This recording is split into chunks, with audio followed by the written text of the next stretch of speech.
Hub और switch दोनों computer networking device होते हैं जो एक ही नेटवर्क के कई डिवाइसेस को आपस में जोड़ते हैं, लेकिन इन दोनों में काम करने का तरीका अलग होता है। हब एक बेसिक नेटवर्किंग डिवाइस होता है।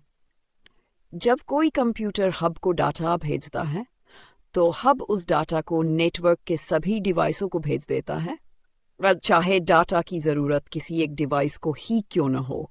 इसका मतलब है कि हब ब्रॉडकास्ट मोड में काम करता है और इसे ये पता नहीं होता कि सही रिसीवर कौन है। जैसे मान लीजिए 4 कंप्यूटर एक हब से जुड़े हैं, ABCD। अगर कंप्यूटर A कोई फाइल कंप्यूटर C को भेजना चाहता है तो हब उस फाइल को B और D को भी भेज देगा। इससे नेटवर्क पर अनावश्यक ट्रैफिक बढ़ जाता है और स्पीड कम हो सकती है। स्विच एक स्मार्ट डिवाइस होता है।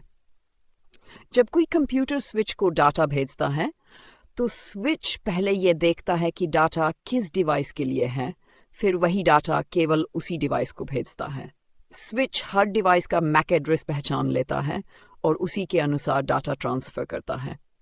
अगर A कंप्यूटर C को फाइल भेज रहा है तो स्विच उस फाइल को केवल C तक ही पहुंचाएगा, B और D को नहीं। इससे नेटवर्क की स्पीड और परफॉर्मेंस अच्छी रहती है। एक आसान उदाहरण ऐसे समझ सकते हैं कि हब ऐसा है जैसे कोई स्कूल में अनाउंसमेंट सिस्टम।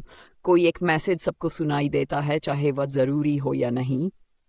वहीं स्विच ऐसा है जैसे कोई टीचर किसी एक छात्र से सीधे बात कर रहा हो, बात सिर्फ उसी तक पहुंचती है।